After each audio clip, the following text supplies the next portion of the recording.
নমস্কার বন্ধুরা, কেমন আছো তোমরা সবাই? আজকে আমি তোমাদের সাথে শেয়ার করব খুবই সিম্পল একটি রান্না।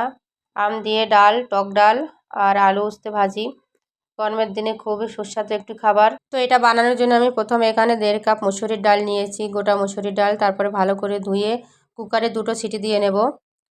2টো সিটি হয়ে গেলে প্রেসার কুকারটা এক সাইডে রেখে দিয়ে আমি এখানে পাঁপড় ভাজি করে নেব। তার জন্য কড়াইতে কিছুটা দিয়ে দিয়েছি রিফাইন তেল। তেলটা হালকা গরম হয়ে গেলে পাঁপড়গুলো দিয়ে ভেজে উঠিয়ে রাখবো।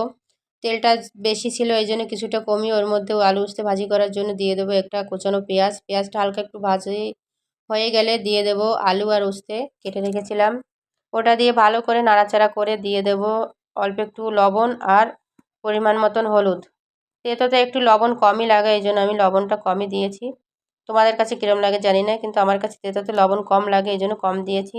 তো এবার ঢাকা দিয়ে রেখে দেবো 2 মিনিটের জন্য। ঢাকনাটা খুলে ভালো করে গ্যাসের ফ্লেমটা হাই টু মিডিয়াম রেখে নাড়াচাড়া করে আলু উস্তেটা ভাজি করে নিতে হবে।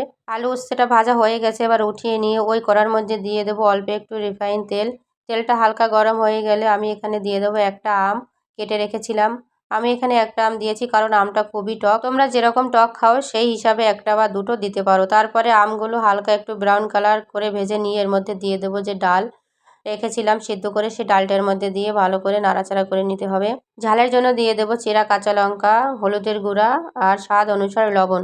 অনেক দিন ধরে আমার শরীরটা ভালো যাচ্ছে না, এই জন্য ভিডিও আপলোড করতে পারিনি। রাতে রাতে জ্বর আসে, খাবারের বিলকুল মন নেই, এই জন্য ভেবেছি যে হালকা পাতলা কিছু খাবার বানাই। এই যে আলু আর উস্তে ভাজি আর আম ডাল, এতে পেটও ভরবে, মনও তৃপ্তি হয়ে যাবে আর মুখে রুচিও আসবে। এই জন্য এই রান্নাটা আমি করেছি। রান্নাটা সিম্পল হলেও কিন্তু শরীরের পক্ষে খুবই ভালো। 10 মিনিট ডাল ফোটানোর পরে হাতার পিছন দিক দিয়ে 2-3টো আম আমি এরকম করে থেতো করে দেব। ডাল ফোড়ন দেওয়ার জন্য আমি কড়াইটা ভালো করে ধুয়ে নিয়েছি। তার মধ্যে দিয়ে দিয়েছি কিছুটা রিফাইন অয়েল, একটা শুকনো লঙ্কা, 1.5 চামচ কালো সরিষা। সরিষাটা হালকা একটু ভাজা হয়ে গেলে চামচে কিছুটা তেলের সাথে সরিষা উঠিয়ে নিয়ে তার মধ্যে ডালটা ঢেলে দেব। এবার ডাল ভালো করে নাড়াচাড়া করে রেখে দেব 5 মিনিটের জন্য। সরিষা আর যে তেল আমি উঠিয়ে রেখেছিলাম এটা হাতার পেছন দিয়ে ভালো করে ম্যাশ করে নিতে হবে। তারপর এর মধ্যে ডালটা ঢেলে দেব, উপর থেকে বাড়িয়ে একটা স্মাইল আসে। রেসিপিটা তোমাদের কেমন লেগেছে অবশ্যই কমেন্টে লিখে জানাবে, বন্ধুদের সাথে শেয়ার করবে, চ্যানেলটা সাবস্ক্রাইব করে দেবে। গরমের দিনে আম ডাল শরীরের পক্ষে খুবই ভালো। আবার দেখাবে নতুন ভিডিওর সাথে, তব তক তোমরা ভালো থেকো সবাই।